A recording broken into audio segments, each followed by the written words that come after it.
types. And I usually have my multiple screens going. Yeah, We'll so you can see how this works. All right, and then there's the count. Nobody. We usually get 10 to 20, maybe 25 people on it is my peak. That was And probably then with the football game on tonight, I was like, I hope it was a blowout, but it turns out looks like a pretty close game. the first one went in overtime. Yeah, that was a hell of a good game. All right, so. Hey everybody, Captain Matt, Boat Buyer's Secret Weapon. I've got special guest Brock here. We are live from Charleston, South Carolina. If you guys have torn yourself away from the football game, I appreciate you. But I was down at the Charleston Boat Show. Let me know that you can hear me well and that the sound is good. I don't have my usual setup, so let me know that everything is coming in okay.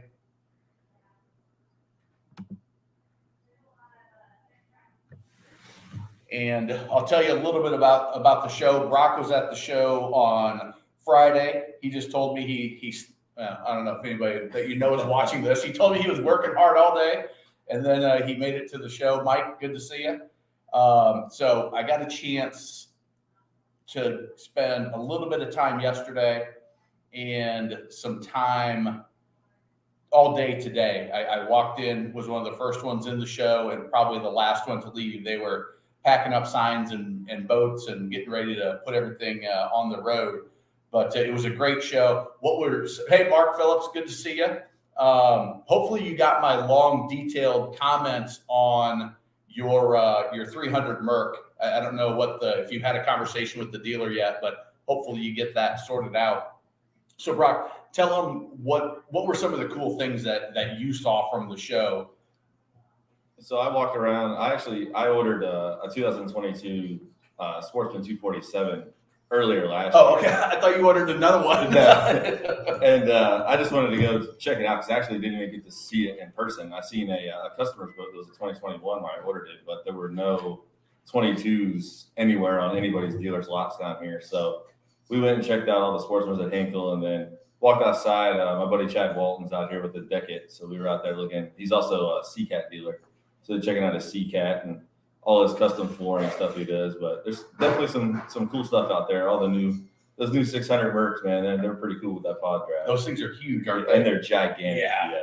You're definitely not putting that on anything south of like 27 foot. I mean, they're large. I was down in Florida and I saw him running it, and you walk up to it and you see it on land, and I'm 6'2". I mean, it's way over my head, and it's huge. And then you see it on a boat, and you're like, oh, maybe it's not so big. Yeah, but then you look at a 300, and you're like, oh my God, it's ginormous. Yeah, it's ridiculous. It's amazing. So you saw.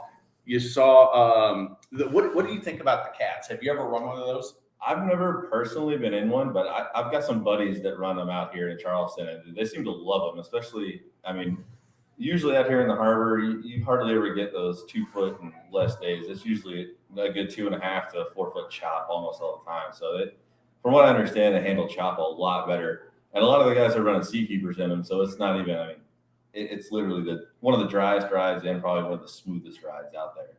Yeah, I want to get an opportunity to run one because now you had World Cat, and then your buddy's got Seacat. Yeah, I think Seacat. And then there's another one. There was 3 of them that were here. I didn't see Freeman's here. Well, I didn't walk around the whole. Yeah, I was out in the parking lot mostly. I wasn't inside. Who was the other one? But anyway, they seem like they're coming out with a couple of more. So it'll be interesting to see if they take over some of the bigger center console. But I noticed I looked at so many boats over the last couple of days. They didn't have any fish boxes. No. Yeah. So I don't know if it's the construction that you can't do it. Well, so the Freemans do. Okay. So like a 42 LR, the whole floor up there in front of the coffee box. I don't think they advertise it as a fish box, but it's an insulated cooler. Okay. But yeah, I assume, probably the best fish box would be like some sort of coffin box on those. Because usually most of them are, they got a huge coffin boxes. They're all mainly north of 30 foot. Right. So you got all that room in front up there that you could, 200-300 quart coffin box. Mhm. You could easily, it's plenty big enough unless you're tuna fishing. Yeah, so it's it's a different world. But I saw a ton of the brands that I hadn't seen before. If anybody has a question, go ahead and throw in the question. We're going to do it just like we normally do. I will ramble on about some topic, and as questions roll in, we'll take them. And Brock has bass fishing experience. He's got a Ranger bass boat. Just got the Sportsman 247, right? Yep. 247 that he got this year, because his family has expanded and gotten a little bit older. And so throw your questions out if you have any. And we've got Mark Phillips who's in the chat. He's got a Harris pontoon down in Texas. I want to say Dallas. I think if that's right, Mark. That he's been on the podcast as well as Brock. So some good, valuable knowledge. And if you got any questions, throw it out there. So for me, one of the things that I noticed was just inventory levels. Probably 2/3 the number of boats, not quite half. I don't think it was that low, but a lot of them were sold. A lot of them were, I saw numbers on the boat, which tell me that somebody's like, yes, for whatever they gave, you can show my boat at the show.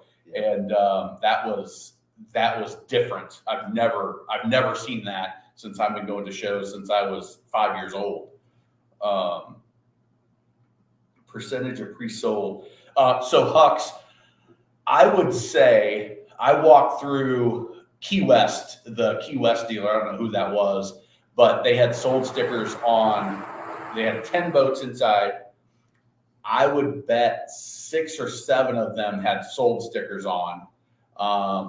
And it was common to see a sold sticker throughout the show. I would say at least half of the inventory was either a customer boat or had a sold sticker on it. And you could tell the customer boat had gear in it. I would open up a compartment and there was life jackets in there and like a fishing pole. I'm like, okay, this is a customer's boat. So I would venture to say about half. I don't know, Hux, what it was like up in Minneapolis with the snow up there. I think you said you got to the show, but I would venture to say that it was real close to half.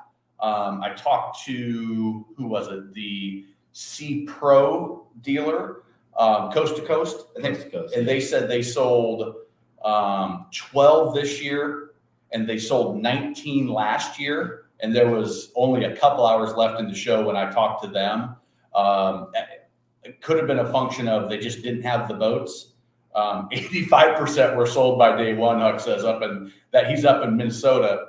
And he just took delivery of a Yamaha jet boat, I think, earlier a couple months ago. But so it was, he said they didn't sell as many. But again, in that booth, they had one that I know was a customer's boat that was in that indoor tent area. If you were, I spent some time there because it was warm in there. Yeah, it's been cold here, man. It snowed yesterday.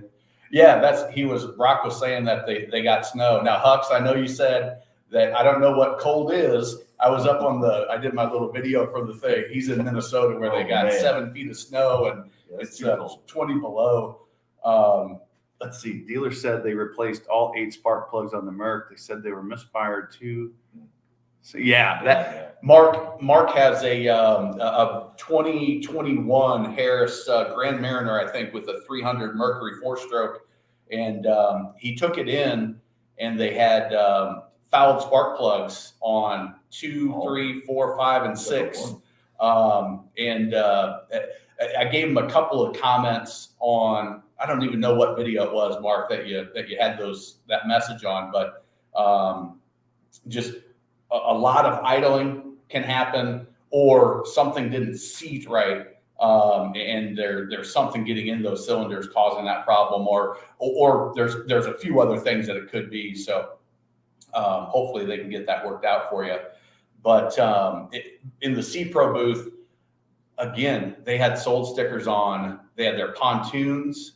There were Avalon, and Sylvan, I think is what they had. Solstice 250, not a Grand Mariner, but at least half of those were sold too. Crazy. I don't know. Brock came on Friday, but yeah, so it was All the Hinkle ones were, well, besides that monster, that 380. okay. That wasn't sold, but Yeah. all the smaller ones were. Anything south of 30 had. Two of them were, the 247 was a customer's boat that was over there. Okay. So he was also saying Brock had a 2022 247 on order. He found the used 19 247 that he bought, and he said it was up $5,000, $7,000 from in January. If you didn't take delivery before January 1st for Sportsman, everything went up 5%. And in their letter, they weren't promising that after March, it may or may not be going up another 5 to 8%, depending on the market. And you saw that in the boat they had. Yeah, the boat they had was, so the one I ordered had trolling motor, 2 power poles, 2 Garmins, the radar up top. The boat that was here only had the trolling motor, 2 Garmins, no poles or radar, and it was $2,000 more than the boat that I ordered after the 5% increase. And that's what, $7,000 of options? Yeah, about $7,200. Okay. So prices were up. I'm interested to look. I've got right now on my phone, I'm downloading all of the images and video that I took, putting it on my Google Drive so I can sort through it and figure out what I've got and how to present it in a way that's valuable and not doesn't take too much time to consume. My last video that I did from this show was 55 minutes long, and I spent an extra day here, and I inspected I don't know how many more boats, so I'll try to condense that into something. But I took pictures of every pricing label that I could find on every boat that I inspected, and I'm real curious to look what last year's price was and this year's price was if they have the same models. But I'm venturing that 5 to 10% even is going to be not uncommon. So again, feel free to throw your questions in. Or whatever topics that you would like us to go over. One thing that I noticed that stuck out with me, I talked to a handful of salespeople. I visited, I think, every booth at the show. And so I talked to a lot of salespeople. And if it was a brand I didn't know, like Savannah Boats is a brand that I've not inspected before. Shearwater. Yeah. I'd never seen that brand before. So I didn't know anything about it. And I would ask the question, hey, tell me, how does this compare to the competition? How do you compare to, if I was looking at Savannah Boat, how do you compare to Carolina Skiff or Sundance, which I could kind of tell who they should compare to based on what I looked at. It was amazing to me how many salespeople didn't have any idea other than to say, we've got great fit and finish. We've got the highest quality. It doesn't matter if you were talking premium or if you were talking value brand. They all virtually said the exact same thing. And you could tell they didn't really know how their own boats were constructed, let alone what the competition was doing. I thought that was somewhat disappointing, but surprising to me. I had a feeling that they would know a little bit more about what was going on. I think it's the new dealers. So like Shearwater, I've seen those in Florida. I have family in Florida. Yeah, he said they were Florida made. Yeah, there's Shearwaters all over the place down there. Okay, interesting. I've seen maybe 4 or 5 up here this summer. Like they just made their way up here to Charleston. So it's probably just a lack of dealer training, I would imagine. Okay. Yeah, it very well could be. And maybe I got a new salesperson as well, because I look like a weirdo. I'm out there. I've got my backpack. I'm taking pictures of every boat. It's not like, oh, he's looking at the 22s and the 26s. It's like he just looked at a skiff and now he's looking at a 42 and now he's looking at a pontoon. So I look like a crazy person. But luckily I don't really care. But yeah, it was really interesting. That part of it stuck out at me. Mark, you're in Dallas, right? It says, I'm starting to see 2020 boats come on the market. prices there are more than the new boats. At some point it'll level out. Yeah, I'm going to do another video on the market update after I go to a couple more shows, talk to a few more dealers, and hopefully some manufacturer reps. What I'm hearing, this is the first show I've gone to this season. The Charlotte show is coming up in a couple of weekends. I'm going to try to get to the Greensboro show to look at some aluminum boats, which I haven't done a lot on the channel with. And then the Knoxville, Tennessee boat show I'm going to go to, and I'll try to get a couple others. Austin, okay. So in Austin, Mark's seeing that the 2020s, people bought a boat, maybe getting out of boating, or maybe saying, I can flip it and I can go from the 23 to the 25, or I can go from the 150 horsepower to the 250 horsepower and do it basically for free. About the same here because I just seen a 2020 247 in North Charleston for sale for 110, which was the same exact price as that 22. Okay, but again, I mean, most of those ones that are used do have a lot more options on them than what you're going to see in new. Yeah, ones. Especially in the center console market on the pontoon side, which Mark, I assume that's mostly what you're seeing down there is pontoons and maybe some bow rider deck boat stuff. But in the center console saltwater environments, I mean, there's a crap load of stuff that you guys put on. Outriggers, downriggers, radar, second stations, trolling motors. I mean, a lot of them will come blank with the electronics, and you put whatever kind of GPS chart plotter, radar, whatever system you want, which is $2,000 to $10,000 or as much as you want to spend. Yeah, you buy some 8610 Garmin's. I mean, those things are $4,000 a piece. Yeah, you got $8,000 just in two of them on there, and so. I think what we're going to see is I think we're going to see at some point there's the supply chain issue gets worked out and the demand, whether it's going up or leveling off, is they're going to start producing boats and the motors are going to be showing up. Malibu, Mastercraft, wake boats too. Okay, yeah, down in your area, wake boats are huge. The Sail and Ski and Texas Marine. I know a couple of the guys, the dealers down there, and yeah, they do a ton of those. Which on those, they're not adding much. You know, you add the gear, but you're not adding equipment like you do on stereos. Well, yeah, that's true. Yeah, that's true. So I think we are going to see it, but I'm going to stick to what I said in my last video, maybe 3 months ago. The market update is I think we've got 12 to 18 months still before we see, I think we'll probably start to see it level off.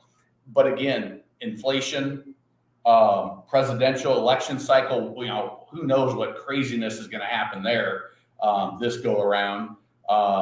You have no idea. It's such a crazy mess in my opinion, but labor shortages. So Mark asked about build quality. I looked at last year. What do you know about Tidewater?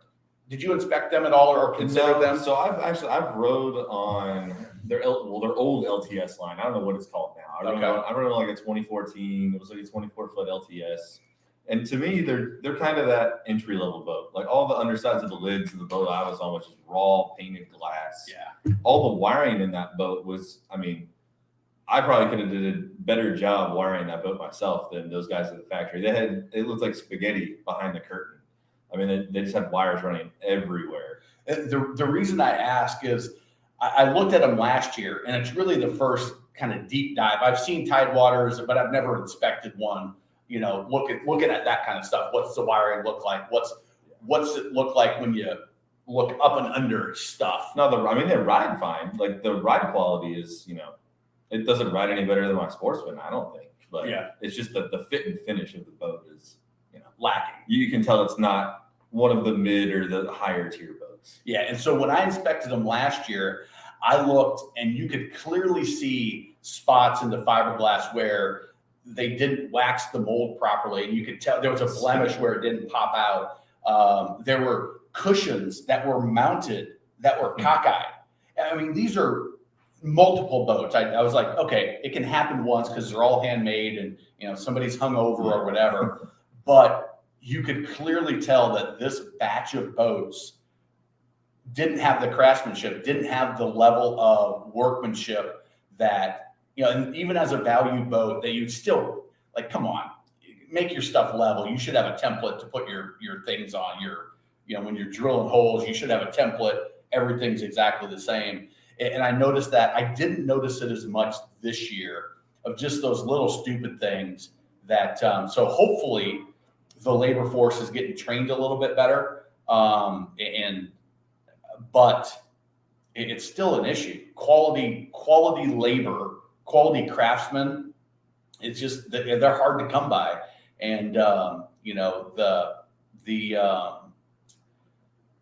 age, you know, if you talk to a boat manufacturer, they'll say our average tenure is like 10 years or 15 years for, you know, in Knoxville, where they've been, you know, a lot of the bow riders made. Here in Charleston, where, I mean, shit, what do you got? 10 builders within a stone's throw of us right here? They're literally, so you got Freeman, Scout, Key West, who else? There's Sportsman, Sea Pro, Sea Fox. Yep. They're down, actually, I can hit a golf ball off the top of my house into their yard. Okay. But all of them, I mean, at least the labor force around Charleston, I don't think they've lost too much. My dad actually used to work at Scout. He used to run the forklift loading all the finished boats. He's a big, heavy machine operator. And those guys, they only lost, I mean, a handful of guys. A lot of the older guys, you know, the 50, upper 50, lower, you know, a lot of the close to retirement guys seeing this COVID as an opportunity to just save their money and, you know, go fish or go camp or do whatever they want to do in life, kind of early retirement deal, because it's just not getting any better. But I think a lot of them around here, they're actually paying them bonuses at Freeman to stay. Yeah. They're job fairs. I'm on like at LinkedIn. I get all of the job postings in the boating industry just to see what's going on some of the other job boards and message boards, and they're holding open job fairs and their bonuses. Cobalt just did a $10,000 giveaway to all of the employees that had perfect attendance over the last year, and gave 10. So they're doing things that 10 years ago, 5 years ago, they would have never even dreamed of, to keep the ones that they have and then to pull in the new ones. And then, I mean, if you're laying up glass, there's some skill associated with that. It's not just like day one, here's your roller and your mask, go do it. I have no idea how to do it. It's also a very dirty job, because my dad had, well, at the time when he got the job at Scout, he just bought a brand new Dodge Rebel Ram, and he had to buy seat covers because even running the forklift, you're in there where they're blowing that glass and painting the gel, and I mean, you just be covered in that stuff. It stinks and it gets everywhere. Yeah, it's nasty. So they're, you know, I think it's going to continue to be an issue, and as those 50-year-olds that were stayed on and they're going to work through retirement, you know, as those roll off, is there a 20-year-old kid, a 30-year-old person that's going to want to step back in there? I don't know. It'll be interesting to see. But because boats are so handmade, it was funny. There are several guys that would say, "Oh, we hand lay our fiberglass." I'm like, everybody does. Like Sea Ray, there's a handful of manufacturers that made enough boats to have automated sprayers, and that's just on the gel. Yeah. But they're hand rolling. Even the most mass-produced boat is hand rolling the lamination schedule. So if you ever have an opportunity to visit a boat factory, it's super cool. There's stuff that you'll never see that you get to see in the factory, and it's eye-opening. Yeah, short of vacuum. Have you seen vacuum molds? I haven't. I've seen them do small part vacuum molds, but I haven't seen. So there's a company, like Glastron, I think, does. South Florida, South Dade Skiffs. Okay. These little 16-foot. They're like, I think, like 52-inch wide beams. Like little 20, 30 horsepower tillers on them. Okay. And they're made to go 4 inches or 5 inches is the draft on them, but they are a full, like, they make boats. When they first started, they were making boats out of a public storage unit.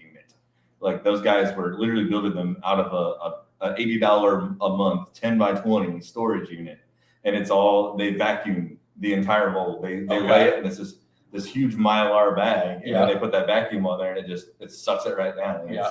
I mean, that boat, they advertise it, so they hook up a strap on the D-ring on the front and the jack plate on the back with the motor on it. It weighs 510 pounds. Oh, wow. It's exact. Yeah. Ridiculous. It was, I think Glastron, were a big proponent of that. And they build their hulls like that, which you've got to have huge space, and it's very difficult. And they were saying, hey, we've got to make it more environment friendly, and we've got to make it cleaner and all that. And that, that's not going to take very much in the boating industry. But Mark, yeah. So Mark says, are boat builders trying to produce more boats because they can sell more, and in turn building too quickly and quality suffers? I think it's a combination of that make hay while the sun shines, because the boating industry, if you've looked since the beginning of time in 1940s, kind of when it started going, the 50s and 60s, they started switching to fiberglass. Every decade or so, there's a cycle, and we just happen to be in that huge upcycle. And make hay while the sun shines. Make as many boats as you can now and sell, because when inflation gets too high, when something happens to the economy and all that fund money goes away, they know there's going to be a trough, and that's why so many boat brands go out of business, and they change hands, and they get private equity groups come in and buy them low. They build them back up. They wait for the next high, then they sell them, and over time, it's a cycle that just happens in the industry. And so right now, part of it is that, hey, let's churn out as many boats as we can, open as many production lines as we can. There's, I don't know, you probably reading the papers here, but I know Sportsman has added facilities, Scouts added facilities. Key West bought another building. Okay, so everybody's adding extra capacity. There's still that labor issue. And then you also have the supplier issues. Yeah, the so motors are the big, because Seafox right across from me, the yard is probably 30 acres back there, and it's finished boats, but they have no engines. Yeah. Not the rigging isn't even hanging on the back of them. They're just fiberglass. Are they 100% Yamaha? Are they? I've seen anything that you want? Suzuki. No, that's right. They do have Suzuki. Yeah, I've never seen a Merc on the back of one that was repowered. But Okay, I've heard that it's getting better with Yamahas. Suzuki's are easier to come by, and Mercs haven't had much of an issue. But yeah, Mark, what's going to happen is they're going to outproduce, and you're training new staff in real time, and you're putting them on the production line maybe a little sooner than they should, and they don't know that how tight to torque down that screw. They don't know what order to do it in quite yet, and they're making some stupid mistakes. And I need to go through the new dealer reports on what their comments are about the state of the industry. But that's where I was getting that information of the dealer saying these boats are showing up and just crap. Now, I've heard it from a dealer, Yamaha jet boats, where they said we're getting stuff in that they used to never have an issue. We're getting stuff in with problems. And to a brand, I haven't heard anybody say it's the same. Everybody said our pre-delivery inspection checklist, where they have to go through, it's a whole sheet, go through the steering, go through the throttle, go through the engine compartment, go through the seats, putting the bimini up, all of that. If the trailer comes with it, and they check everything off, and then they send that in, and that triggers the warranty. So that's what happens at the dealer side. And what I'm hearing is there's more issues that come up where they have to put, instead of we get a boat, we put 30 minutes in, put the battery, put in gas, and run it in on the lake for 10 minutes, and then we deliver it to, oh shit, now I got to get this part because they didn't have it. And yeah, there's definitely more of that. Yeah, interest rates are another thing that, the Fed, made their comment last week or 2 weeks ago. If interest rates tick up, yes, there's a lot of money in the marketplace. The stock market had been doing well, but again, inflation, interest rates, if that sends things down, They're surprisingly Who knows? low right now here, at least. Yeah. So the big credit union here in South Carolina Federal, they're running 3.1 to 3.3 on new boats. Really? Yeah. Okay. Well, that's 50,000 and up. Okay. Anything under 50 grand, I think it's a little more on the under 50 grand. But Yeah. all the bigger boats are 3.1 to 3.3. There's a lot of factors that could change the market, and I mean, it almost has nowhere to go but down. Yeah. Yeah, but it's been 2 years of up. But again, if you watch my last video, the number of boats built in 2020 was like 272,000. In 2021, it was 305,000. So it's not like, I mean, they put another 25,000 boats out there, but they could have easily sold 500,000, Yeah. If you look at the like I was going to buy new, But yeah. price goes up, I buy used, and there were 1 million used boats sold last year. And that number had typically been around 750,000. So all of those people bought used. If they stick with boating, maybe they buy new.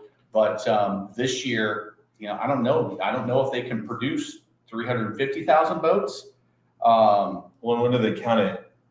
That registration. Because Well, these numbers are registered boats. Okay, so new hang registered motors boats. hung. Yeah, on the water, registered in the state is how they count. It could be like Ford with their chips. They could count those 5 million F-150s up there in Detroit that are, you can't drive them. No, this is real boats on the water. And I don't know. It's if you look at the whole history of the boating industry in 96, 97, 98, early 2000s, there were 300 and some, the number escapes me, but over 300,000 boats built then. So, even though this is huge time, the good times 20 years ago, they made more boats than they're building or than they're putting on the water today. Now, again, like you said, the Sea Pros, they've got a whole yard full of boats sitting just waiting for a motor, probably with a customer on the other end waiting for it to show up. Yeah, because I know Hinkle. I didn't talk to him here at the show, but when I canceled my order, he told me if I would have came in when I canceled my order and wanted to order my boat, it would have been an October slot, which would be a 2023 boat, yep. but for a 22 model year. Okay. So they're still selling 22 model years well into the 23 model year range. August or so is when they flip over to the next model year designation on the HIN number, typically. So I don't know. It's going to be really interesting, Mark, to see what happens. Sean Armstrong. Great channel and content. Thank you very much. I appreciate that. 260 dancer on Norris Lake. Sean, I've got my in-laws have a place on Lake Loudon and Tellico. So I'm up there, not too far from you, several times a year. Russell H says, Captain Matt, like to hear your thoughts on digital throttle auto trim on the Harris Tune. Is it worth that additional price? Interesting. Mark Phillips just asked this question on a chat Earlier in the week or 2 weeks ago, something like that. So, okay, here's my thought on it. Russell, I don't know if you're a new boater. I don't know if you're an experienced boater, but here's my thought. If you're a brand new boater and you don't have any training, the digital shift, absolutely, it's great. It's so smooth. It's like you don't even know. If you're used to pushing the cable shift, and then you go to a digital, you're like, whoa, it just shoots out. But the digital throttle, absolutely, I love it. The digital throttle and shift is great. The auto trim for a newer boater, it's great. You don't have to think about it. It adjusts based on the RPM. So they program it in based on this style of boat at this RPM. Here's about where it should be. Okay.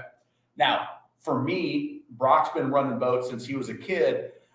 I have on my father-in-law's Cobalt, it has a Volvo with the auto trim, and I hate it. I turn it off all the time because if I'm running the boat and I've got my two girls up front and everybody else in the back, I don't want it to trim as much. If it's real choppy, maybe I trim it extra because I want that nose to be high and to soften it up. And that auto trim takes Try to that. keep it down. Yeah, you take that customization away. Now, I think if you take my best boater course, my best boat captain on the water course, and you learn how trim works and you learn how to get the feel of, it's really, really soft up top. It's starting to porpoise. I'm going to trim it down just a tap, and you get that right spot. I like it without. What's your thoughts? Have you run an auto trim? No, I've heard of trimming. Yeah, my original boat was a 95 Procraft, so cable shift. It was old school. But it's my Sportsman's actually the first boat I've had that has a digital throttle, because even my new Ranger is cable shift. It's not electronic. Okay. Because it's still two-stroke. Oh, Okay. Not the flex stroke, guys. But it's the digital throttle is definitely the way to go. I mean, it's so smooth. You don't have that engagement point like you do on a manual, because then those cables will stretch, especially if you're in a cold climate. They contract, and man, I remember when I lived in Maryland, when I grew up with my dad on them old boats, the old cables, you literally had to slam them in the gear when it's 20, 30 degrees outside and you're on the river. It was terrible. Yeah, so there's nothing wrong with it. But as an option, I don't even know how much it is on the Volvo. I think it's standard. On who did I see? Outboard just released it. Digital was no, the auto. Oh, it's got to be digital. It's got to be digital to have this as an option. Okay. But I want to say maybe it was Suzuki. I don't know. Anyway, some outboard just also released that they were doing an auto trim. And there's nothing wrong with it. It's just I would never spend the extra money to add it. I've been around boats since I was a kid, but I would learn how your trim works, and it's not that difficult. Play with it, and you'll figure that out. More trim, more bow rise, lighter. If it's too light and it's doing this porpoising, tap it down. If you hear that engine working real hard and you're smacking on waves, trim it up a little bit, and there's not a perfect setting. It's hey, fuel's half full or full. You're going to trim it different. Somebody's in the bow, somebody's not in the bow. There's a cooler in the back. Where's the wing? Yeah, all of that stuff matters. And if you understand it, you can have even a more comfortable ride than what the auto trim will give you. But auto trim, if it's in auto trim, can you still bump it? No. Or is it? That's what I hate. That's why I hate it, because you're like, there's a big wave coming, and I'm like, and it's not doing anything, and it drives me nuts. Because if I'm driving on a rough day, I'm on that trim all the time, because it's just natural for me. But anyway, all right, navigate. All right. So Dennis, Mark says something nice about one of my programs. So I'm going to read that. I went through the best captain on the water. It's a must for anyone new to boating. Thank you, Mark. I appreciate that. And I've gotten a ton of nice comments from people that I'm going to probably send out about their experience with that program. They've got a boater training course here in Charleston. You spend 2 days with them. It sounded like a great course. $750. I haven't done it, but I can almost assure you that my $47 best boat captain on the water training covers 90% of it. And you can watch it over and over, which I'm hearing people saying that they're doing when there's snow on the ground. So check that out if you're a newer boater. It's got a money back guarantee, and it's a really program I'm really proud of. So, all right, enough of that. Dennis says, have you determined the best navigation app? Okay, so Dennis, I went out on a pontoon on a little lake in the Carolinas Monday. It was freezing cold. There was snow on the ground, but I was out there for you guys because that's how committed I am. No, I was shooting a bunch of other videos that I needed to do, and I tested the app. So I bought Navionics, the basic version. It was like $15, something like that. It wasn't the $70 version. Yeah, not the one for contour lines. Yeah. I did Savvy Navi, which was $20 or so, maybe 14. I bought the Wave app, WAVVE, I think it is. They're out of Canada. Savvy Navi's out of the UK. I've talked to both of those companies. Somebody gave me, maybe it was Hux, I think it may have been you that gave me Argo, or somebody up in Minnesota. It wasn't Hux, it was somebody else. Gave me Argo, ARGO. So I've just bought all of them. If it makes sense, I may try to set up a relationship where I say, hey, this is the best one. And they might pay me, a couple bucks to refer people over. But I wanted to just buy it and do it myself so I could say, this is the one, whether anybody pays me or not. And in my mind, the winner is Savvy Navi or Navionics. Now, more complicated? Is that what you run on your what screens do you have? My Garmin's are Navionics. Okay. Garmin owns Navionics. Yeah. But they also own the Blue Chart stuff, which is the inland and offshore. Yeah. So Navionics is awesome. I used Navionics when I was a kid. That's all my dad ever ran for lakes. But offshore, unless you're buying like the premium plus stuff for Navionics, it's kind of the Blue Maps or the C Maps now, which is through Lowrance and Simrad. They do a really good job for inland and coastal. But lake-wise, Navionics is still probably my favorite. On my dad's boat, he's running Lowrance and Humminbird units, and both of them have a Navionics Plus chip in them. Yeah, so Navionics to me was the most detailed, the most information. They've got most stuff mapped, okay? Savvy Navi, I thought they were easier for the basics of, I don't want to get lost, okay? That was the easiest. It was like hitting my Waze on my truck and follow me. I can leave a breadcrumb trail.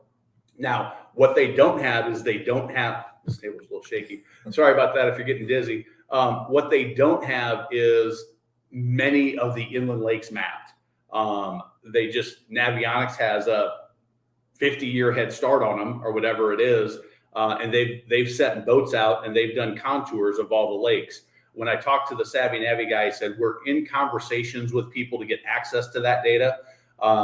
They can buy it from NOAA. Yeah. That's how Blue Charts. Okay. If you, the new, I forget what it's called. It's like the Blue Chart Coastal. It's the brand new one that came out. It's like $500. But what it gets you, I haven't personally ran one, but I've been researching YouTube videos on them. And the dude was up in Maryland, out of the harbor up there in Potomac, and you could see, it looked like you literally drove over it with side scan on. Really? You could see the train cars down there just on the map. Okay. It wasn't even sonar. Wow. It was crazy. It looked like sonar, but it was built into the map when you zoomed real in So close. that's probably the $70 version on the Navionics app. Yep. Or you could buy the $2,000, $3,000, the $4,000, chip. $5,000 thing and the chip to go in it, which has to be updated every.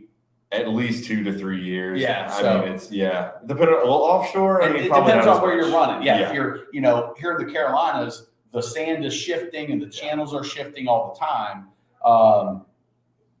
So I think that's the most detailed. If you just need I don't want to get lost, I'm going to use my depth finder to make sure I stay out of the way of, bad areas, dangerous areas, whatever. I think Savvy Navi is the winner. Wave, I was disappointed with. Matter of fact, I was on a small lake, not small, but smaller for my area. And it didn't even show me on the water. It was messed up. Argo, it showed me and it was easy enough, but it was too basic in my opinion. I thought Savvy Navi was way better. So that's my vote right now. Navionics for detail. Hey, I just need a not get lost app. Savvy Navi is the way to go. So, and they're working on the maps. I run Navionics, and then in my bass boat, I have a tablet mount. I put my iPad in there, and I run Google Maps. Oh, do you I really? run on my phone, so it's a bigger screen. Okay. But Google Maps, so all those zoomed in charts, at least out here on Lake Marion, sometimes on a depth finder, you can't see, it'll show you the channel, but it gets so far back up in there that it gets lost on the screen on your depth finder or your chart plotter. Yeah. So with Google Maps, you can I have it right next to my steering wheel. So when I'm driving, I got my two screens right in front of my face and then my 10-inch iPad exactly Pro. where your big. I can just glance over there and be like, oh, okay, it does go back there. Yeah. So I'm not, trying to zoom out as I'm driving. Yeah. So I don't know. My problem with when I've tried to run Google Maps or Waze on the water is my phone shuts down. It's just a setting, I'm sure. Again, I was telling him he does hardware, tech hardware for the a contractor, and I was telling him that I got hacked and somebody stole my identity and ordered a bunch of stuff with the credit card that they opened up. So tech isn't my high point, but I like Savvy Navy because it was simple, did what I would want it to do on the water. So Rush Boy says Thresher boats. I don't know them. No, Thresher rods. Tell me, and we are doing this from the breakfast area at the Hyatt in Charleston. So I don't have my usual multiple screens where I can get fancy and pull up different things. But yeah, pull them up on your phone, see if they jump out at you. Dennis agreed, videos were great. New boater, watched it twice. So the best boat captain on the water training. I love the fact that people are re-referencing it. Center consoles. Okay. Yeah, I've never seen one, never heard the name. Doesn't mean anything about the quality or anything. It means that boating is very regional, just like the Shearwater is a boat that's everywhere down in Florida. I'd never seen it before. And the guy's like, they've been building them for 15 years. So, and I look at a crap load of boats. There's too many of them to know everything. So it doesn't mean anything other than I just don't know it. And here in Charleston, he hasn't either. Thank you. Hate to get lost heading to Calhoun's in the heck. I'm with you. Rarity Bay. Oh, I'm not sure where that is. Yeah, Teleco, where Sea Rays and Mastercrafts and all those guys, Bryant's there. It's kind of like here with bow riders. Okay. I've heard of Teleco. I've never been out there. It's outside Knoxville, and Calhoun's is a restaurant where Calhoun's is maybe, I don't know, half a mile from where my in-laws lake house is, so that we go every time we're there, we go to at least get the ribs at Calhoun's. So, all right, Roush boys, you're welcome. Dennis, hopefully if you see me there, if you see this face at Calhoun's, stop by and say hey. I'll probably have two little girls that are feeding the fish, throwing the biscuits in and feeding the fish and the ducks and making all sorts of racket. And I'm usually right there with them. All right, Ray says 22 Bennington Tri-Tune, 200 Merc, lake is sand bottom, a lot of grass and weeds, best anchor. Also not a computer genius. How do I donate to support the website? Ray, thank you for the question and thank you for the offer. So there's several ways you can support what we're doing here. Buy one of my programs. I like to deliver value. So if you're the best boat captain on the water, trailer like a pro, tow water sports with confidence, the boating amplifier toolkit, which is just sort of a hodgepodge of different interesting things that I've learned over the years that I think is valuable for people to know. That's a great way. You can hit the little $sign on the channel, and you can just say, hey, here's $5, here's $100, here's $1 million, Matt. You're fantastic. I love you. You can do that right from the live. I've also, because I hit 25,000 subscribers, they've given me a membership. So I don't know what to give members because I try to just give everything here. I hold back a little bit on the negotiation and a little bit of the details on inspecting used boats and in the buying process. I've kind of more systematized it in the First Time Boat Buyer Academy. But you can donate $2.99 a month. I think I set $4.99 a month or $9.99 a month. And you can do that if you want to contribute on a consistent basis. All of that is very much appreciated. So yeah, it's awesome when I get excited. Somebody gives me $10 on a live, and I go tell my wife, I got $10 for spending an hour and a half answering questions. I'm like, this is amazing. But I like the programs because I know then you're getting some extra value.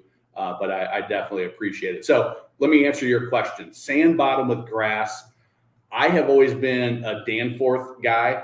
I've always thought it's the most versatile. But in that situation, I'm hearing the box anchor is the way to go. Get the box anchor that Rhonda, I'm going to come to your comment here in just a second because Rhonda has sent me some awesome emails about her experience with the program. So I'm going to come to you, Rhonda, and I'm glad to see you on the live. I haven't seen you on this yet, and I want to get you on an interview to talk about it because I got a sense that you've got a personality on you too that would be fun to talk to. So anyway, the box anchor. Get the one that folds up. You pull a pin and it splits up. I think that's probably going to be your best bet with that bottom on a pontoon. They are. I need to do a test on them. On the lakes here, we've got a mud clay and good mud bottoms that the Danforths dig in, and it's you put out enough road. You have your chain on it, and I can sit in the strongest of wind and not have an issue. What do you use on yours? I used to like Danforths until I had a buddy when I went to college. He ran a 52-foot Hatteras. Okay. And they run like that huge mantis style, like Yes. shovel style. Yeah, the scoop. And they run it. They call it reef rigging. So they run the chain. There's a hole in the back, so where the shovel comes down, there's a hole in the back, and then you got the normal where you would attach it. So they call it reef rig. So they put the shackle back there, and then they use either like 100-pound Dacron or zip tie, something you can break if you put some force on it, but not you can still put a lot of pull force to set it. But he does it a lot because he fishes down in Florida too. Okay. If you pull a piece of that reef down there, the environmentalists get all over you. So so you break they the call zip it tie reef, and then it yeah, pulls so up down the bottom. you swing 180 and put it in reverse real hard, and it pops and it pulls it out backwards. So you're not pulling up rocks or logs or reefs or whatever the thing is hung on. Interesting. I've heard that, but I've not done the zip tie trick. That's actually I just bought a Mantis, and that's what's on. I just put it on my my Sportsman. But for bass boats, I've got a Fluke. In my bass boat, one of the little aluminum jobs. Yeah. So I think for your purposes, Who was that asked that? Ray. Was that Ray? Yeah, Ray. I think the box anchor, and I want to do a video. I want to get the Danforth in the box and try to compare it. I don't know that we don't have any grass bottoms here. I know up in Minnesota they're a lot more common up north, but I want to try to test that out so I can say definitively, hey, this is the way to go. All right. So Rush Boys says, believe they're a boat company here. Yeah, it was Oceanside. So yeah, Southern California. I'm an idiot. I grew up in Nebraska. I don't get around much. Was going to get the best boat captain. All right. Most boating accessories are expensive. $47 is a value. Some new boaters, they love his videos. Thank you guys very much. I love there was a military guy that asked a question on one of my videos about, hey, us military guys get shipped around, and you say the dealer is important. That dealer relationship. I got to stop shaking this table. That dealer relationship is key, but who knows where the government's going to send me next? And he said, I've given your information to a lot of folks in the military that are looking to buy, and I love getting those comments. So I appreciate that, Dennis. All right, so Rhonda bought a Barletta. I don't remember exactly what it was, but a Barletta. I think it was maroon and black from the picture she sent me. But I sent this email out right after she sent it to me. She said I could, but she said she took delivery of her pontoon, and the salesperson was on the delivery with her, and they were putting it in the slip. And she said, I got it. And so she put it in, boom, first try, right in the slip. And she said that he just started laughing. He's like, I've never seen anybody that's never driven a boat before put it in the slip the first time right away. And she yelled out, best captain on the water. And that gave me such a kick, because that's exactly why I made the program, is because now Rhonda, the next email she sent me was about trailering, that her husband and I think her daughter were with her. And she said, that's not how Captain Matt said to do it. And so they got all nervous. She said she missed the first time getting it on the trailer, it was okay, backed off, and then put it on and trailered it successfully the next time. And I love that it's helping people enjoy their boat, so they're not stressing out and cussing and breaking things. Those Because pontoons are tricky, dude. yeah, yeah. I was behind a guy actually a couple of weeks ago. We were breaking in my dad's boat, and you got to land those pontoons right in the You gotta right nail in it, those yep. bumps. It's not like a V haul. You kind of come in sideways. You got a lot of leeway. Run right up in there. Yeah. So I love that, Rhonda. Thank you for sharing your stories and your pictures. I think Rhonda's up in Wrightsville Beach. If that's, I think somewhere up there, Wilmington, Wrightsville Beach area is where she sent the picture from. Top speed of your Bennington 200, probably 40. I would guess, trying to decide on plane around 45. Okay.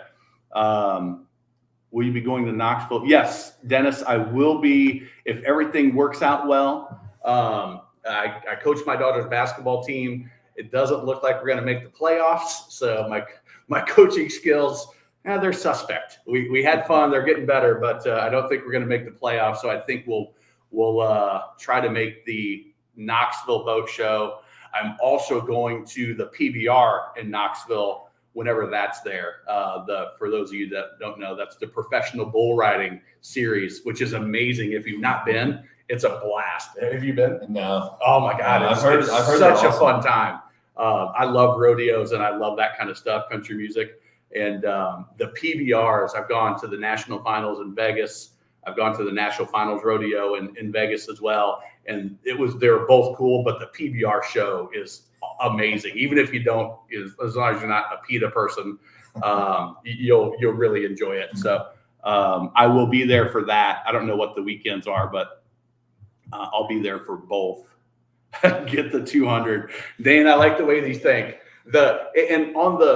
On a tri-tune, a 22-foot tri-tune with the 150, I've said this on every video I've talked about. I'm 6'2", 225.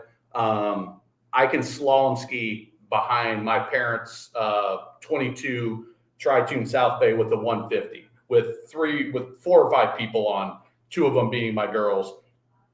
My dad, who's 6'5", 300 pounds, my wife that's almost 6 foot, and my mom that's little. But I can get up on a slalom. Have been doing it for a long time, so I've got to drag a little bit. But it'll do almost everything you want to. But like Dane says, that little bit extra horsepower, you're never going to be like, oh, damn, why did I get that? Why did I do that? Yeah, but as long as it fits your budget, I think it makes sense to go up to that 200. Only difference would be depending on what motor it is. If it's a Yamaha, they're both 4 cylinders. Okay. But like a Merc, if you got a Merc, that's a 4-cylinder, and a 200's a V8 now if it's Pro XS. So that's right. Yeah, maintenance on it is oil capacity is a little higher on those new Pro XSs, so they're running a little more on oil changes and such. But it's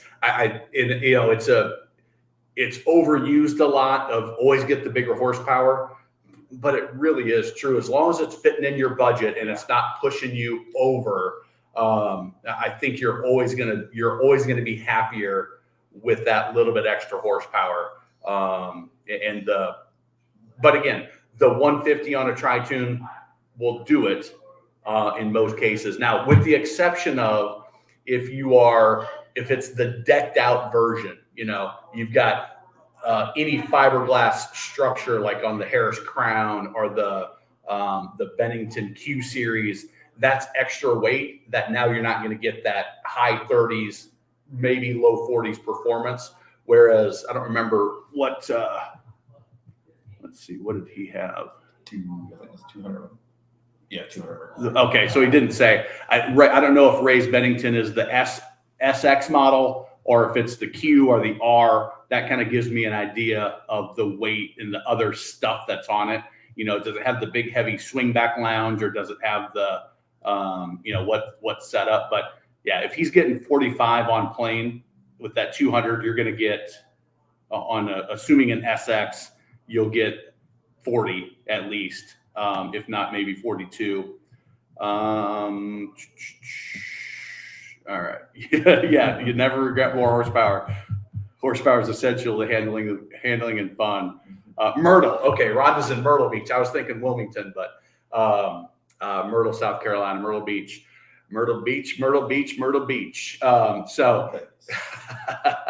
So anyway, all right, we're at an hour already.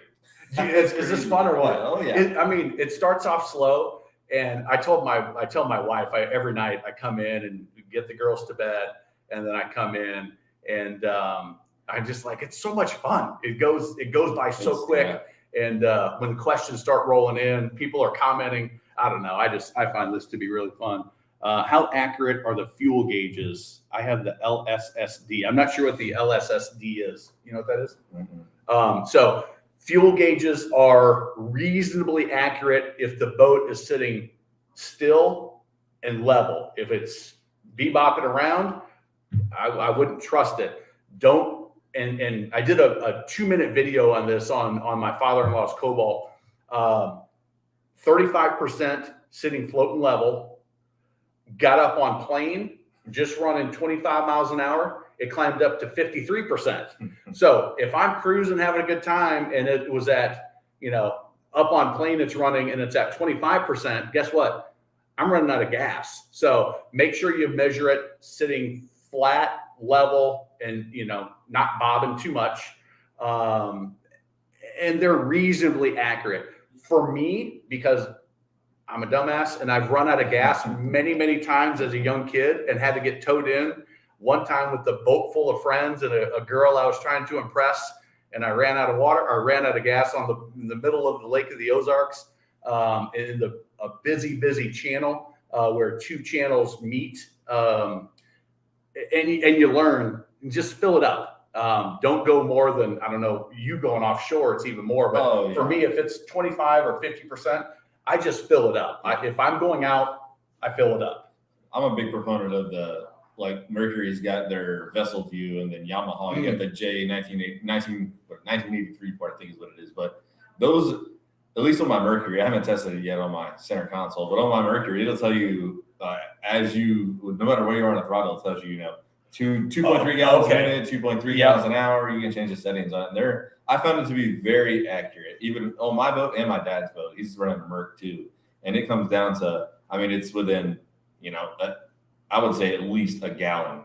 They're really accurate on their vessel view type stuff. Yeah. So that's another great, watching the gallons per hour is just a smart thing. If I'm running a boat and just out cruising and weather's fine, we're just having fun and we're going from here to there to anchor out, I'm going to put it on gallons per hour and run. And it's amazing how just a little adjustment on the throttle or trim and your gallons per hour comes way down.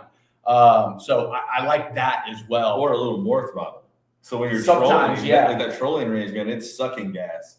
But really? Like 5-6 knot troll, you're only getting 1.5, 1.2 on them 250s, 300s. Yeah. And you cruise that thing at 25, 30, you're getting 3.1, 3.2 with them. Okay. Interesting. Yeah, it's crazy. Interesting. So yeah, it's accurate enough if you have if I'm even close.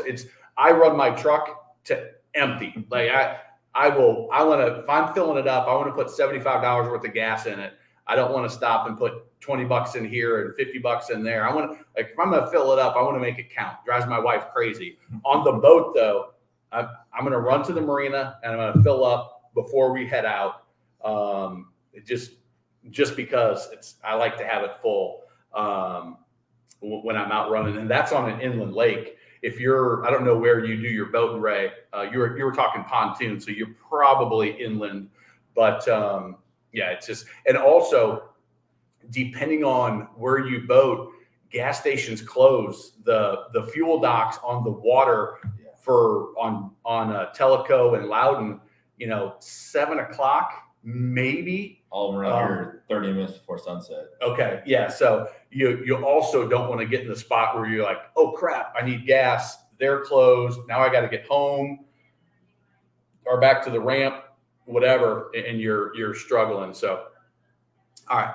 All right. Dane's got a Bentley 24 with a 200 Suzuki. It was $1,000 more than the 150. Yeah. That's an easy decision to me. The jumping up 50 horsepower for $1,000. Dane, I'm curious, how do you like your Suzuki? What year is it with the rear fishing station live well? Okay. Dane, how do you like your Suzuki? I have not run a Suzuki recently, but I saw a bunch of them at the show, and that's what I've been hearing is that they're super reliable. They're as quiet as anything, and they're, depending on the horsepower, 1,000 to 3,000 less than the Yamaha or the Mercury. And if there's techs in your area, if you've got Suzuki techs in your area, it seems to me like a really good choice. Yeah, around here, there's 2, maybe 3 shops around here that have techs. Okay. Because my buddy actually came to the show with, he's got a 2010 Sea Fox with a Suzuki, a 250 Suzuki. And he loves, I mean, he's got 5,000 hours on it. Like, he still runs at 70 miles offshore, single engine. Yeah. I mean, it's a beautiful boat too. Yeah. So I think, and Dane says he's fairly new back to boating, but it's super quiet. And all of them are. I mean, it's crazy. 10, 15 years ago. Well, your 2-stroke. How's your 2-stroke? So my 2-stroke, it's not as quiet as my dad's 4-stroke, but it's still, I mean, compared to what I had, a 95. It was basically a racing motor. It was a Black Max. Okay. Mercury, and that thing, it sounded like a diesel truck sitting in the parking lot island when it was running. I mean, it was loud. And then when it was on plane, you just had this, especially when, I mean, it would rev out to 7,000 RPM. So it would just hum down the lake. And you could, I mean, if you were sitting quarter mile away from it, you could hear it coming. You didn't even hear the hull slap. All you hear is that big old Merc right there just humming. So they're all super quiet. And I just remember this. By the way, this is Brock, who's been on the podcast. He's been a super active, helpful, valuable member of the community. He's chiming in. He's a saltwater guy down here in Charleston, and a bass boat guy. Knows electronics, knows motors probably better than, like, experience with motors better than I do. It has been very, very helpful, and he was nice enough to come join us. So if you're wondering, because I did the introduction, we just kept on going. This is Brock, and he was nice enough to join us, which has been awesome. It's made this kind of fun too. It's just not me rambling to myself to kill dead air. Run low 40s brand new, slowed toward the end of the season due to the algae on the logs. Yeah. I did a video on why is my pontoon slow, and that's the very first thing I put is, if your pontoon wasn't slow and it was running 45 and now it's only running 35, like, oh crap, my motor's dead. Check your tunes, because even the smallest, I saw there's a guy that sent me pictures of his and said, my pontoon slowed down. It's like 8 miles an hour GPS. And he sent me the pictures of before and after, and then he ran it again with them clean, and he picked up 8 miles an hour, and it wasn't like hair growing off. It was just, it was, I don't know how much thick that is, but it was not a ton, and it slowed him down 8 miles an hour. So keep your tunes clean if you leave it in the water. Just ran across your channel. I'm a surveyor in North Georgia. Stem to Stern MS, welcome to the channel. I actually, you know what? I've been looking for Stem to Stern. I've been looking for a surveyor to interview because I think even I had a guy reach out to me. I need to get back to him. He wanted me to come. He's getting a whaler, and he's looking for somebody to inspect it before he takes delivery, because I've been talking so much about the issues in production and getting a boat that has issues. He wants somebody to look at it. Like, surveyors, they're way more knowledgeable than me when it comes to, I can look at stuff, but I've not seen nearly as many disasters or nooks and crannies as a good surveyor. So Stem to Stern, reach out to me at this email address, captain@boatbuyer's-secret-weapon. If you would like to join an interview where I'll just send you a Zoom link and we'll have a conversation about what you do, what to look for. And then if you want to promote your business in North Georgia, would be happy to have you do that for sharing your knowledge and your insight. So reach out and welcome. John Browning, looking at a Tracker Classic XL and Pro 170. Would you pay the extra $2,000 to get the Pro 170 over the Classic XL? I don't know. I don't know that boat well enough. They're aluminum boats. Yeah, aluminum Yeah, boats, which I haven't dug into as much.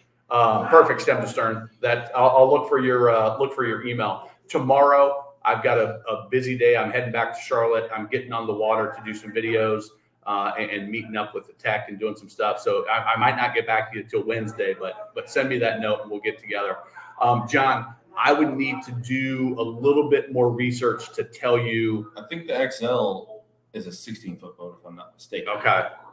And because that boat came out, it used to be 10. I think it was 9. It was like 10. It was sub $10,000, right below $10,000. Okay. And now they've raised the prices quite a bit on them. But I mean, it all depends on what you're doing with it. Like, Yes. are you tournament fishing with it? Are you fun fishing with it? Is it just you, to your kids? You know, who are you taking on it? Because that extra foot, I mean, it does make a difference. Like, I went from a 20-foot boat to almost a 22-foot boat. My Ranger is 22 foot 10, and my Procraft was 20 foot right on the button. And it's a big difference when you get up in there. I mean, the boxes are bigger. Usually that space you pick up is going to be up there in the front casting deck on like that style of boat. So it's how many people you got? Are you tournament fishing it, fun fishing it, that type of stuff? If you're tournament fishing it, I would definitely go with the 170 because it's probably going to come with a little bit more horsepower. So it's going to get you to the spot a little faster and have you a little bit more room, a little bit more comfortable to fish out of. And is the beam? Do you get more beam with that extra foot? Because definitely get that beam gives you a ton more interior space feel just me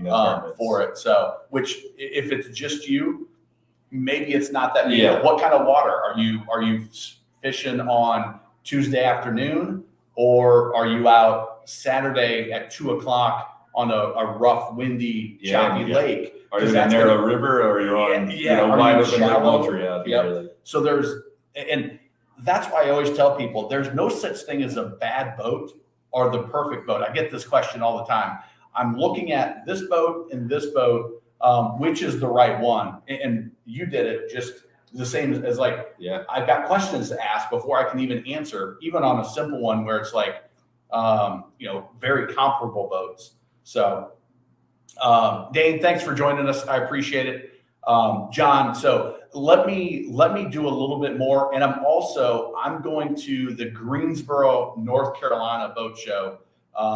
They've got a lot of aluminum boats there. And so I've done a little bit on aluminum stuff, but I need to inspect a lot more brands. I sold Crestliner for a couple of years, but wasn't my wheelhouse.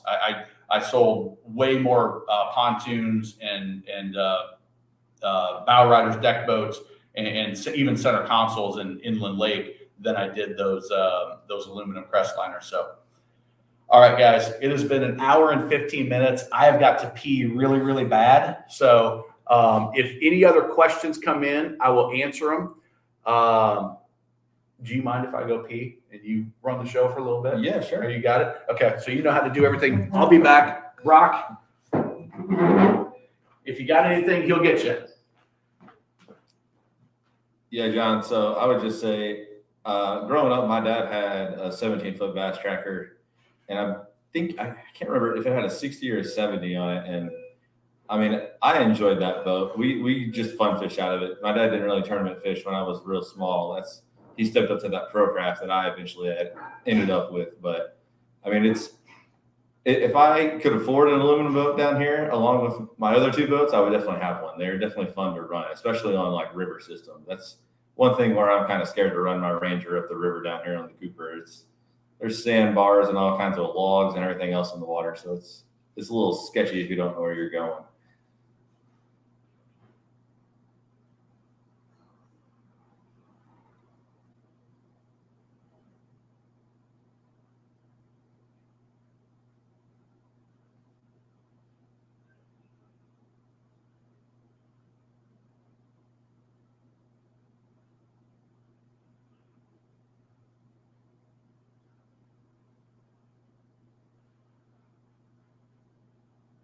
Just curious, John. What part of the country are you in?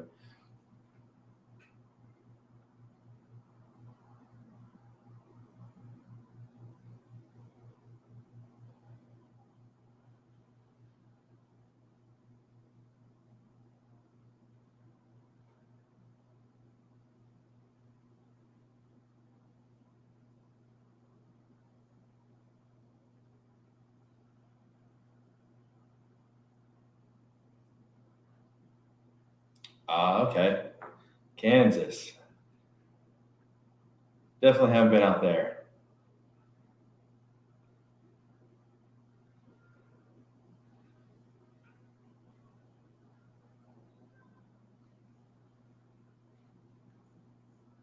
Stem to stern, I am not sure about that. We'll have to wait for Matt to come back. I've only ever been on a pontoon one time. More of a V-hull type bass boat or offshore style.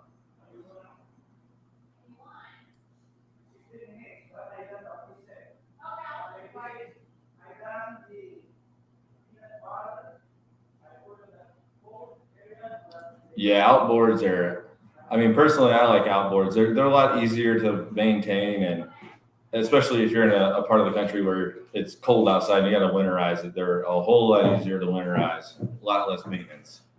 Yeah, stem to stern asks, is there a tune manufacturer that still makes a stern drive? A lot of them offer it, but it's like 95% are outboards. Now, on some of the 25 and 27 footers, like if you're running down at the Lake of the Ozarks, because it's so rough, having that a little bit heavier, deeper in the water can be an advantage. But I say don't do it. I think you were probably getting to this, or even said it, is the maintenance is easier. You can just drain it down, and if you want to extend your season, you can do that with it. The maintenance is easier. Access to it is easier. I mean, sitting in the aluminum, basically the engine compartment is the tune. So it's sitting in an aluminum can. You got this engine vibrating, and it's not as quiet as the Mercuries, the Yamahas, the Suzukis.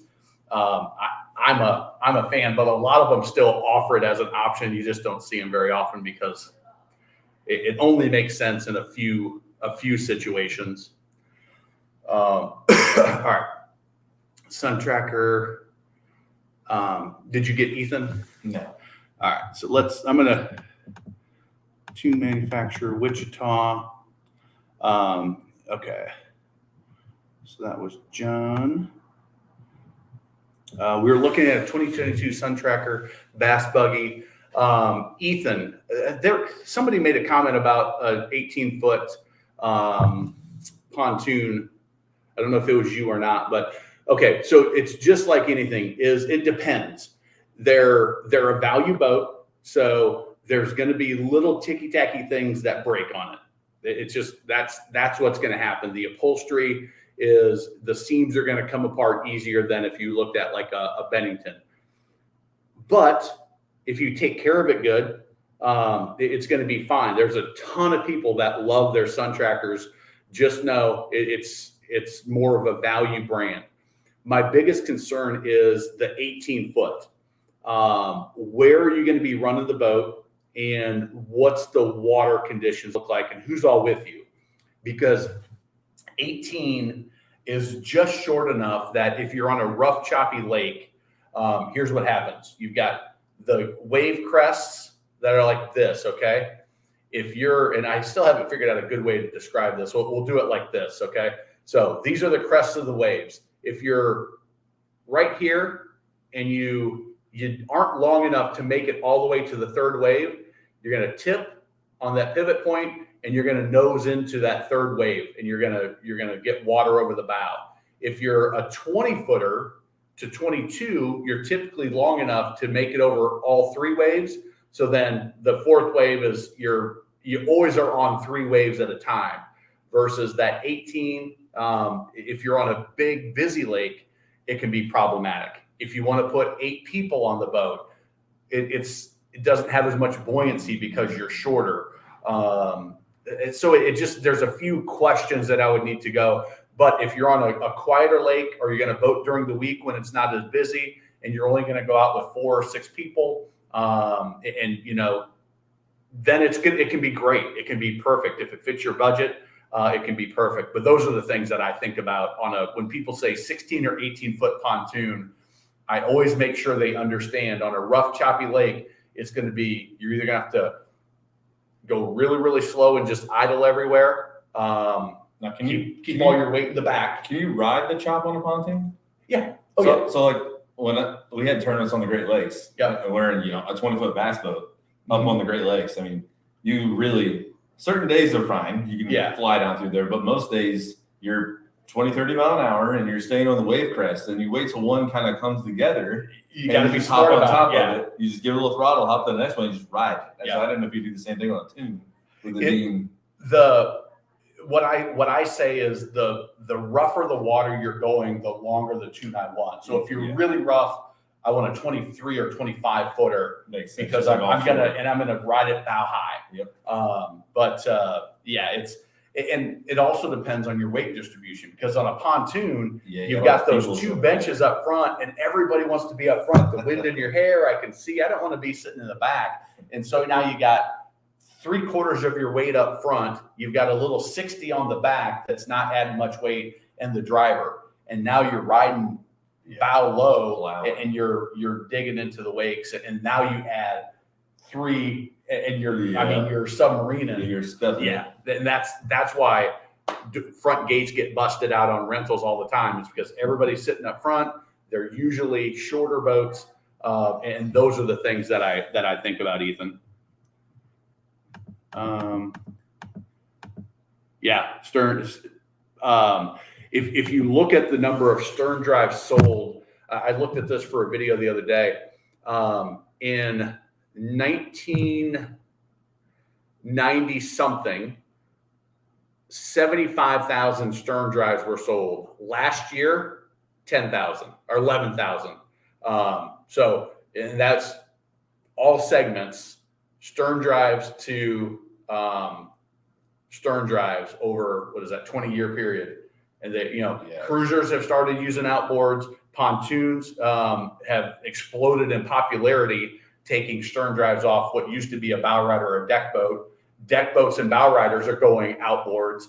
And part of it has to do with the EPA regulation that went into effect in 2008, maybe 2010, 08 in California, 2010 in the US. And a stern drive got $3,000 more expensive because they had to put catalytic converters on it. All right, Crystal, first time live chat, single woman, 42. I got nervous when I first read that. Crystal, I'm married. Looking for a 28 to 33 foot cruiser, first time buyer, long time boater. Dad doesn't support. Any advice? Help convince my dad. Okay, so Crystal, here's what we should do. Budget $35,000, Green Bay. Worried I'm wasting my money. You've got to be smart, and we'll get to all the questions that are coming in. So let's talk to Crystal for a second here. So a few things to think about. What are you going to do with it? How are you going to use it? Are you going to use it as a floating condo? And you're going to stay on it Friday, Saturday, Sunday? Are you going to use it as a day boat and you're just going to cruise out into the bay and anchor out, cruise back for the night and stay at the marina? How are you going to use it, and what kind of people are you going to put on the boat? If you're going to sleep on it, do you need air conditioning? Do you need a generator? Which, if you need a generator, you're going to go out and you're going to sleep on anchor. Now you need to be probably 30 feet. So there's some questions there. Convincing your dad is, hey, listen, go watch this video and watch my how to buy a used cruiser 24 to 40 feet. Have him watch that and look for all of the things that can go wrong on a cruiser and what to look for. For $35,000, you could probably find a 24 or 28 footer that would suit your needs.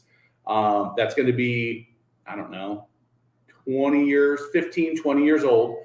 So you're going to have to be selective. You're going to have to probably look at a lot of turds before you find one that you're like, yes, this is it. But you certainly can find one that's gonna fit the bill. If you're mechanically inclined and you're going to do some of the work on it, that's helpful, or your dad can help you. Or make sure you find a good, honest technician that you can go to, because on that size boat, that age, my wife is calling. I don't know if she's listening, Crystal, but she might be nervous here. So if you're looking in that size and that age at that price range, set aside a budget for things breaking, because your dad's right. You're going to have to put money in that kind of boat. Now you can do a lot of things to limit that, but a boat that age with the complexity of a cruiser, it's got a lot of things that can go out, and in that time frame, either it's been fixed or it's going to need to be fixed. So you just have to have that money set aside, that I know every year I'm going to put $2,000 into repairing this boat, $3,000 into repairing this boat to keep it in good working order. Okay. Now, if you're not going to overnight on it, you're not going to use it as a condo on the water, maybe the cruiser is not even the right style. I see this a lot with people that want to get a cruiser, is they've got this grand plan of staying on the boat and we're going to do this. And then the reality is when they go out, they could do it on a pontoon, or they could do it on a bow rider or a center console, which gives you the water fun, gives you the fun of boating, but it reduces the complexity of having air conditioners, generators, dehumidifiers, a cabin which just attracts moisture and just is waiting for something to leak. And now you got repairs, and it's got fresh water systems, and it's got electrical panel, and it's got all of this stuff that needs to be maintained and needs to be taken care of. So, Crystal, I'm going to throw this out there for you. Send me an email if you want to get on a conversation for the podcast. Brock was on the podcast. We talked about his experience with bass boats, his experience buying his Sportsman, and just some other miscellaneous stuff. We covered a lot of that one. But I would be glad to talk through things with you about, is that the right style? And if it is, great. How can we make sure that you find the best one possible within your budget that's going to make you happy, so that you can then talk to your dad and say, hey, listen, I've thought about all these things. There are pitfalls, but I know about them. And with the right approach, we can make sure that we get the right one. So I'll throw that out there for you, and just email me and I'll send you the link. I would give it to you, but if you go to boatbuyerssecretweapon.com and you go to the podcast page, there's a link there. They've changed the link. So it used to be boatbuyerssecretweapon.com/podcast or /guest, but that doesn't work anymore. So, what's that? Ethan. Oh, okay. We're currently stationed at Jacksonville, Florida. Reason I'm limiting myself to the 18 is weight. I have a 4-door Wrangler and can't tow much. Okay, so if you're on the coast, I'm not sure what NAS.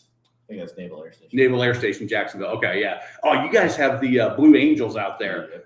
They do their Blue Angel show I think at the beach one year, and then they do it on the St. John River the next. That sounds like an awesome time. The wave situation, I don't know about running a 18-foot in the St. John's River and in that environment. I don't know the water well enough to know if I would be nervous about that or not. Inshore is fine. Yeah, it certainly depends on where you're going to go. Like Cooper River, the Ashley River. Yeah. Stuff like that. I'm sure they've got river systems down there. You probably find them, but anything past those jetty walls out there, probably not. Yeah. Now I'm getting really, really uncomfortable, especially with the new boater, or newer boater. It's the wrong boat for some of the environments boating down there. For some of the environments, the St. John's River. I know you guys have some inland lakes that are somewhat nearby. So it's a tough one. I start to get a little bit nervous depending on exactly what you're going to do. What are your thoughts on Mercury Marine Vessel View mobile module? It's awesome. Okay. I was just going to say, you got it. So you talk about it. So I just bought that for my dad for Christmas for his brand new nitro I just got, and it is awesome. You can pull up all the gauges on your phone, and like he was split screening it on his Lowrance, so it took up half the screen on the Lowrance versus having it down scanning mapping. Now he can watch the gauges, watch the RPM, watch the fuel on his phone, and then have the full screen of the chart plotter with the map or split screen, whatever you want to do with it. But it's definitely worth, if you can find it. So Parts View is where I bought it from, and they had Christmas deals on it. And it was $100 off, so it was only $200 instead of $300, and it's definitely worth it. It gives you all kinds of engine metrics. You don't have to take your boat to the dealer to plug it in and see how many hours are on it. Okay. It tells you right there on your phone. So if you do your maintenance yourself, Does it give you scan information too, or no? So it will show you codes. Okay. Yeah, if any codes pop up, I haven't had, I haven't tested that yet, but that's a good thing. On the instructions it says it will tell you, Okay. like, cylinder misfire or any of the codes that it will throw. Awesome. All right. Real quick, Crystal, thank you so much. Crystal just contributed $20. So thank you very much for that. That's very much appreciated. And hopefully you reach out for the podcast conversation, because hopefully that will help you with your dad and kind of convince him that you're not crazy, that this is a reasonable hobby to get into. And when I sold boats, I had several single women that I sold boats to, trained them on the water, and they loved it. Monique Peiser is a lady that she would bring her girlfriends out all the time. They got she got a 21-foot Sea Ray Sport, a 205 Sport, and they were out there all the time. And she had a blast. She never driven a boat before, never been around boats, and she bought it. And I bet she was out there every weekend. And she got real good at operating the boat. A couple of her friends learned how to drive it, and they were always big smiles when they came back in. So don't let being a single woman. She was, I don't know for sure, but I would guess she was maybe late 40s or so when she got it. And just a professional woman that she loved it. So don't let that hold you back for any reason at all. Just make sure that whatever you do get is right. Okay. Okay. Scott Olson. Hey, I talked to Andy at Team Marine, told him hi from you. He said he was disappointed you guys couldn't hook up. Yeah, it's about a year ago, probably this time, I invited him to join my US Boat Expo, where I interviewed just a bunch of people around and in the industry, the president of CETO, the president of USA Water Ski, my wife, my brother, Max Helms, who's a really good technician in the Charlotte area, Kerry, I forget his last name, a technician from up in Ipswich, Maryland. And I wanted to talk to Andy because of his, have you ever watched his channel? Mm-hmm. It's Team Marine. He runs a shop in Wisconsin, I think, but he's into bass boats and aluminum boats, and really, really smart on the outboard and the fishing world. So hopefully we can connect someday. But I know it seems to me that he owns his shop. He has a pretty serious YouTube channel, and he's producing stuff. My guess is he's got his hands in a bunch of other things as well. So he's probably super busy.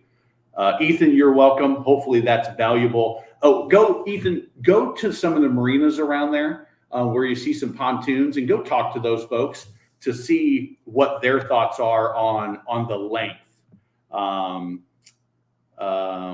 Because I think that might be helpful. Okay, so Crystal, keep it in a slip, work from home, work from boat, cruise to Door County, sleep in it.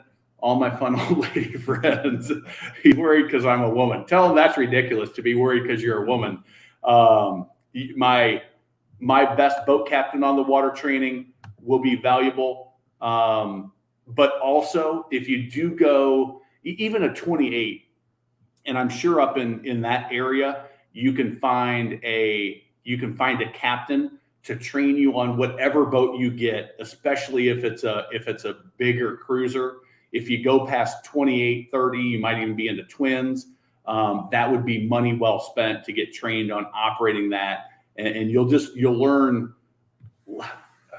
Here's the thing about you probably help people learn to boat is there's all sorts of little things that you and I take for granted because we grew up with it as kids that you can just be like, oh, you do it like this. And they're like, blows their mind. It's like, that's so easy. I would have never thought of it. Yep. And that's where a captain training you on your boat can really give you a lot of confidence if you do end up going with the bigger cruiser. Grew up, dad, uncles, brothers, everyone owns boat. Just wanting not to wait for me. Yeah, there's no reason. I'm a man, and we're great, I think. But there's plenty of competent women operators. It has nothing to do with man or woman. As a matter of fact, I had maybe it was a podcast. I talked to somebody, maybe it was a YouTube video I watched, and they said that women actually have better finesse control with the throttles than guys do, and that they're better. The way their mind and muscle movements work is they're better suited for those small adjustments that you make.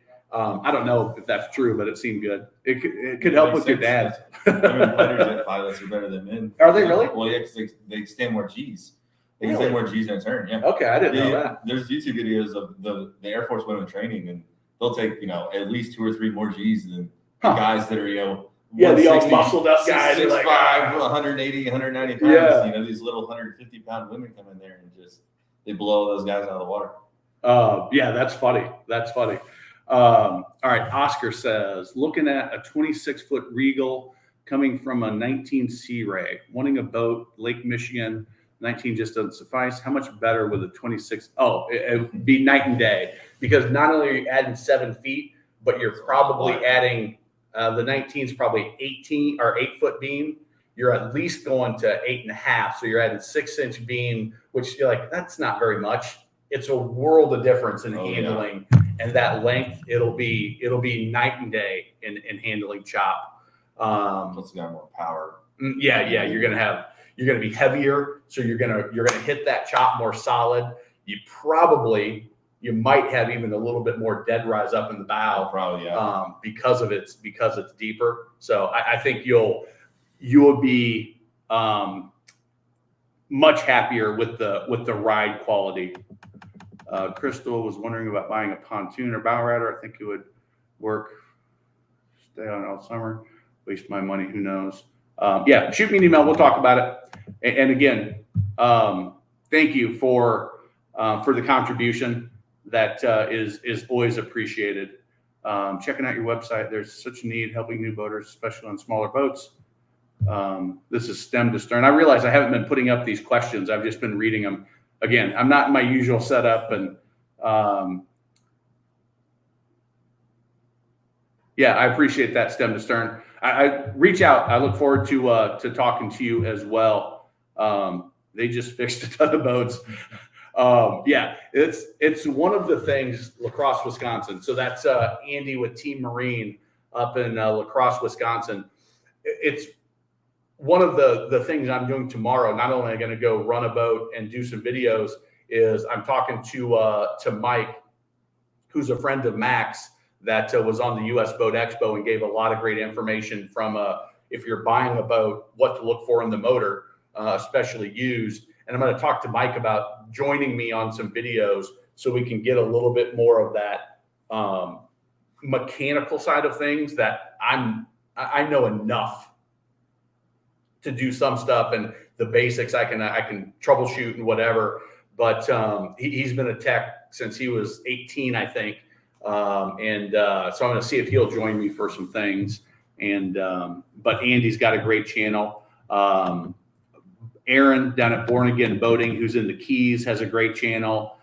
Dagnar Marine, who's in Australia or New Zealand, has got a great technician channel and looking at things like that. So he wants me to get dual engines, not to have a timeline. Memorial Day. Don't set a timeline. Your dad's he's a wise man. There's a lot of smart things that he's saying. I'm gonna take my dad out every weekend. There you go. Well, I don't know if that's going to help or hurt. He's got to be confident that you're not going to take him down.